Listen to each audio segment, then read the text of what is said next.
Hello everyone and welcome to my garden. If you're new here, my name is Mari and I'm gardening Queens, New York City, Zone 7B. And today I'm going to start my weekly garden tour series. Last year I grew lots of vegetables and this year I'm changing my focus a bit to flowers because I'm getting married this year and I'm trying to grow my own flowers for the wedding. This year things are going to work a little bit different just because I am getting married in the summer and I'm only going to be able to do these garden tours up to mid-July. But I think it'll still be good to see the progress of the garden this time of the year where things are starting to grow so fast. Now by the end of May, everything in the garden is already planted and I want to show the progress, so if you're in the region you can see how fast things grow, what kind of pests I'm dealing with. I try to talk about all this kind of stuff when I'm filming these garden tours too. And we actually might be doing some harvesting at the end of this video. I have some broccoli and my green stalks that are ready to harvest. So we'll start here at the plot garden. We're gonna start with the veggies, which are right here on this part in this semi-dome cage that Danny and I are working on making. But let me just show you the whole garden as an overview in case it's your first time. So this is about 800 square feet, counting that little area over there. So I think I have probably 400 square feet of planting area in here. Obviously I have beds that I have divided in between the soil, so I'm not planting the whole space. There are some spaces that I use as walkways, but it's a lot of space for us in the city, so we are still able to grow lots of things in here. So we're gonna start here on this side with the vegetables. I have planted all of my tomatoes. I also grew all of this from seed. Everything in here, mostly everything in here is from seed. I have a grow light set up and I started them very early in the year inside, indoors. So by this time of the year, I can have them far ahead like this, and I don't need to buy any starts at the garden center. So here are my tomato plants. You might see that's a little different than last year. I have them all in cages this time. Last year they were all with stakes because those are mostly indeterminate varieties and they will grow really tall. I will get the stakes in here. We're not gonna use the white pipes as we used last year. I need something taller. We'll work on that. But for now, we are using what we have, which are those cages, just to control them a little bit. And I also wanted to do that just for spacing. I'm not growing as many tomato plants as I did last year. I had about 45 tomato plants last year. This year I had just about 20 and half, I guess. And they're growing very good over here. I don't have enough cages for all of them, but most of them on this side have some cages. And they're doing good. They're growing fast. They were transplanted right before Mother's Day. So they did grow quite well since then.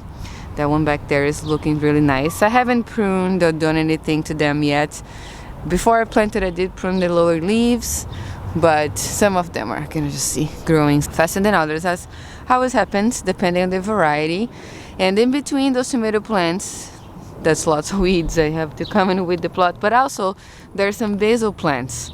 I interplanted my tomatoes with basil this year, at least on this side, because last year I felt that the soil was very exposed and I couldn't bring a lot of mulch in. So this year I'm just trying to plant herbs around and some kale. I have some here, some there, just to see how that's going to work, how these tomatoes are going to do interplanted, and if that's going to bring any benefit or not. But I do like to keep my soil covered if I can. And right in the front row here I have zinnias. Those are hopefully for the wedding, and now I'm a little worried that they're not going to grow fast enough, but we'll see what happens. And on this side here I have some greens, some kale and some mustard. There's some lettuce in there that keeps getting eaten by the birds, but since we put this out here, this is a little mesh, it's a little deer netting or bird netting, they finally are having a bit more chance to grow. This guy, as you can see, is growing from the center. They're not nibbled on this side, which is a first, though for this whole time they've been eaten by, I think, birds, because the slugs would get there anyway. I'm growing this from my neighbor that actually owns the plot. They really like to eat greens and they loved the kale last year.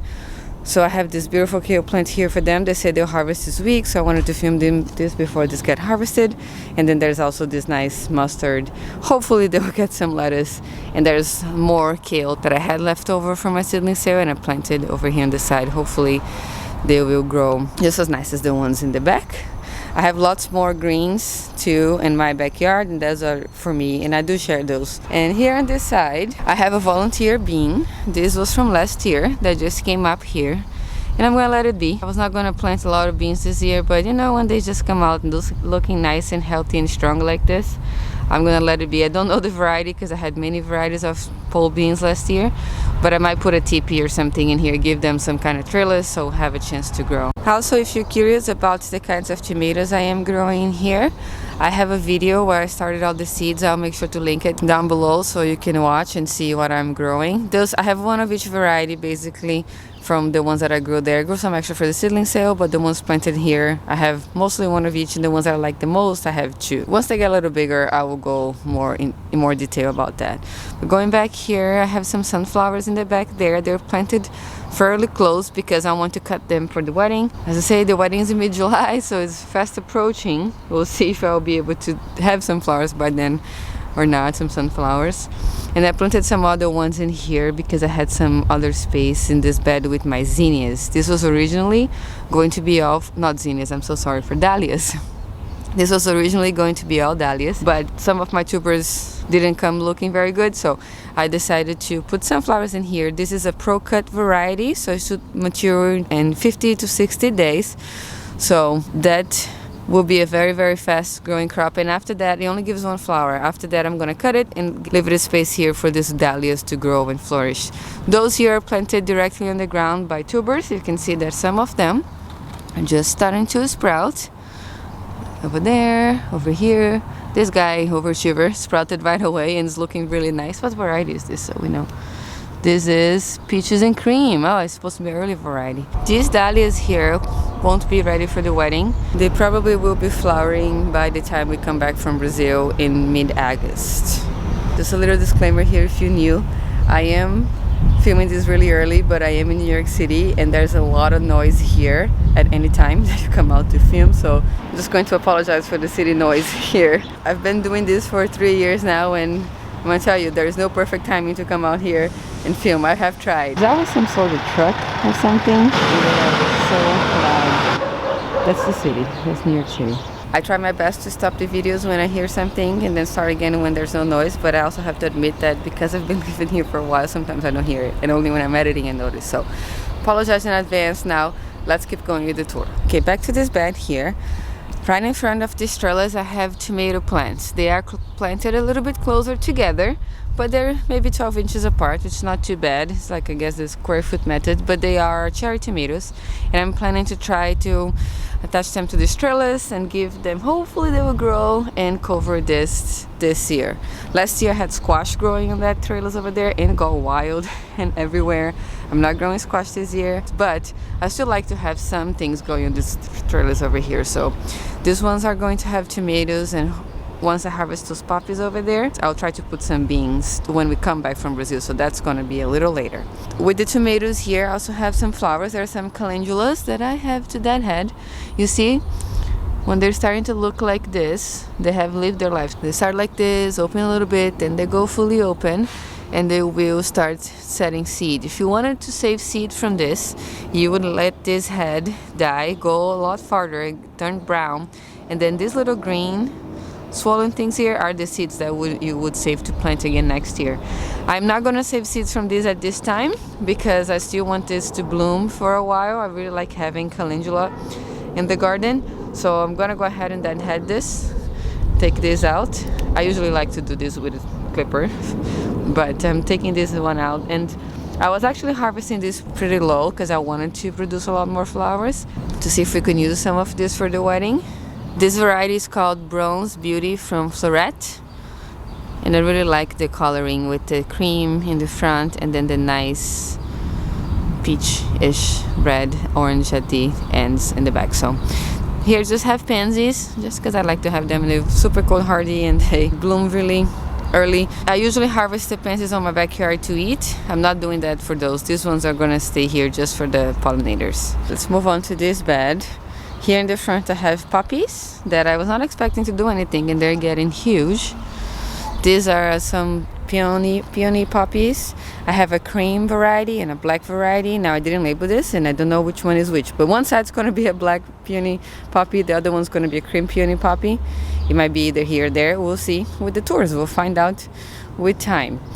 And I have some hairy vetch here that I grew as a cover crop, but it's kind of looking so nice and tall. I'm letting it kind of go and attach to this trailer just to observe the plant. This is my first time growing it. I have some Clark here there. That's the same one that I have in there. Here, more dahlias. These ones are a lot farther ahead than this, as you can tell, because I received those a little earlier in the year and I pre-sprouted them inside. I got the tubers and I put them under my grow lights and I pre-sprouted them. So once I transplanted them, they were already probably about this size here. And those 6 actually were like that. But most of these varieties here, I don't know what they are because I bought a mix and the tubers didn't come labeled. So we'll see here too as the garden progresses what kind of blooms I'm gonna get. Since those are a bit far ahead than this, I was hoping that I could use some of this from my bridal bouquet in the wedding. Let's see how they're gonna turn out. And if they bloom by then, I'll be very, very happy. Moving on to this side here. This bed has mostly stock. This was my first year growing stock and I love it. They smell so good just walking by here. They have this very lovely clove scent and they look beautiful as well. They also have an incredible vase life. I harvested some last week. They were what the zinnias are now. So these are different varieties. This is a cat double white. This is from Baker Creek and supposed to be pink but started kind of purple like that and now starting to this color. They bloomed a little bit later than the 2 that I had there, which was the cat's apricot and the vintage brown. And then I planted zinnias where I had space because I'd love to have zinnias for the wedding, but zinnias are a warm season annual and they do not like to be planted out in the cold. So I had to wait until May, until our night temperatures were above 50s to start planting them in here. So here they are. I started them inside. I had a little trouble with them getting leggy and etc. But they're looking good now and I hope that they will be blooming in less than 8 weeks. I did have zinnias by mid-July last year, so I'm hoping I'll also have this year too. Here I have my most prized crop of the year. It's Sunflower Steve's sunflower. If you don't know about Sunflower Steve, he is a sunflower breeder and he bred these very beautiful double colorful sunflowers and had them available for sale first time this year. I was able to get a couple packs, so I have the Vengo mix on this side, the lemon drops mix in there, and actually I have some extra other sunflowers in there because I have more space. But these are also supposed to mature in about 60 days and I'd love to use all of this for a wedding celebration. So hopefully nothing's gonna eat them, a storm's not gonna break them. Hopefully everything works well and I'll have some beautiful flowers. Here it was my medicinal wildflower bed last year and some things came back. This is a feverfew that just came back from last year. It overwintered, didn't die. It's come back as a perennial and now it's budding. It did drop a lot of seed because you can see I had tons of feverfew seedlings which I'm letting it grow, but this massive plant is from last year, so it just came back. It stayed alive actually through the winter. I always had some greens even with the cold blast that we had. And then this beautiful fennel here is called bronze fennel, also came back from last year. It did die back on the winter but then started growing back as soon as the temperature started warming up a little bit. It also dropped lots of seeds. I'm gonna go around to show you guys. There are tons of fennel babies in here that I'm also letting it grow because we do get swallowtail butterflies in here and they love the fennel, so I'm leaving them here so the caterpillars can eat them. They can do the tinning for me once it's time for them to come. And this is a new planting of feverfew. You can see the huge difference, right? This is from last year. Look how tall it is. It's a different variety, but it still should be very similar. And this one is a lot smaller. Oh, there's an oak tree in here. Squirrel planted oak. But this was also planted in very early spring. And still, they're not even close to be as far ahead as that guy is, which is good because it's going to give me a couple succession plantings. This one's going to bloom too soon, so I might not have those for the wedding, but these guys here, I have a hope that maybe they'll give me some nice, beautiful, airy blooms to help making our arrangements. Those are the same poppies that I have there, but for some reason, these poppies are growing at all different rates everywhere. So here they're looking a lot taller. It is part shaded here, so maybe they don't like so much sun. They prefer a little bit cooler. Since it's part shaded, it's not as hot in here. And they're doing very well. And here I have some dill, which white dill. This is not the edible dill. This is just a cut flower variety. And I have more of that in there too. I'll show you when I go to the other side. And it's just starting to form the head. How cute is this? So beautiful. We have a fig tree here that my neighbor planted. And it's just starting to wake up, but we don't really eat the figs from here, the birds do. So I'm not gonna show much of that. Same thing with the grapevine. We had tons of grapes last year, we got excited, and then the birds just ate them all in 1 week as soon as they started getting sweet. So also not much expectations for that grapevine this year either. And here on this side, we're gonna go to all this whole side now. There's some more poppies in here, some cosmos. This side here, I put it whatever I had left over. I didn't really plant this corner very much. There's one kale here even. And there's some more poppies, also the white and the black peony poppies. And these guys are yarrow, Colorado yarrow, that came back from last year. Now this yarrow did not flower last year. I'm very excited to see the flowers this year because I already see buds, you see, on these ones here. So hopefully we get some beautiful colorful blooms. It's interesting because the two smaller ones, I get a little bit more shaded because of this and that building. That side, this half gets more shaded, is actually producing the flowers. But this bigger one here that's looking so healthy and gets more sun is not. So maybe they need to be a little bit more stressed to produce flowers. I don't know. Interesting to notice the difference. Here too I had a little bit of space, so I planted some zinnias. I tried to put some zinnias everywhere where I had space after the weather warmed up. I have some salmon clarkia here. To say this was an experiment, I'll show you. I have some flowering. I'll show you how they look like when they flower, but I don't think they're very happy with the heat too. They're more like a cool season and starting to get hot. They're all starting to droop and get spindly and leggy. They actually get leggy when it's hot. They prefer the cool weather. But here, let's move on to these beauties over here. The ranunculus. Look how much bigger, if you have been watching my previous videos and accompany my journey since the beginning of the year, look how much bigger these ranunculus are than the ones in my backyard. So gorgeous. I'm going to try to save these corms, and next year I'm going to try to plant ranunculus all over here because they seem to be happy. This is actually part shaded in the afternoon, which I think is very good for ranunculus because ranunculus are also cool season flowers and they do not like the heat very much. But they're gorgeous. They're not really plagued by aphids like the ones in my backyard. I'll show you guys that when I go over there too. I have so many aphids on my ranunculus. That is very sad. But these are just a lot healthier in general. They're very tall. Look, it's my first time growing. Look how tall those stems are. I'm not growing them to cut flowers to sell it, but it's pretty cool that they got super tall stems like most flower farmers aim for. So I'm proud of them. And these were my leftovers too, so they're not looking super good when I put here, but now they are stunning. Right next to them here I have my favorite side of the garden at the moment with the beautiful snapdragons. They also got very tall. I don't know if you can really see it with the camera here, which is very nice. And most of them are starting to flower. I did not pinch the majority of this, that's why I'm getting this very long tall stem, but I am going to cut them all the way to the bottom to try to encourage branching to hope that they have a second flush by July. But look, there are different varieties in here, so they're blooming at different times, but they're so cool. I'm so happy with them, and I'm gonna harvest those because look at this. They are almost open all the way to the top. On the Johnny's website where I got the seeds from, say to harvest 2.5 to a third of the bottom flowers are opened. But now I saw some sources that say that you can even harvest snapdragons when the first bloom is open. I didn't know that, so I left this open. Also, I like to see them. They're so pretty in the garden. So it's time for me to harvest, and I'm so glad I could show them before I harvest to you guys in the garden tour. I'm planning to do a flower harvesting video right after this to share with you what I have researched and what I'm going to try to do to maximize their chance of me still having blooms from these snapdragons in a few weeks. Look at them. I'm so excited. I also have chives in here, and they're looking very cool together with the snapdragons. They came back very strong, the chive, this year.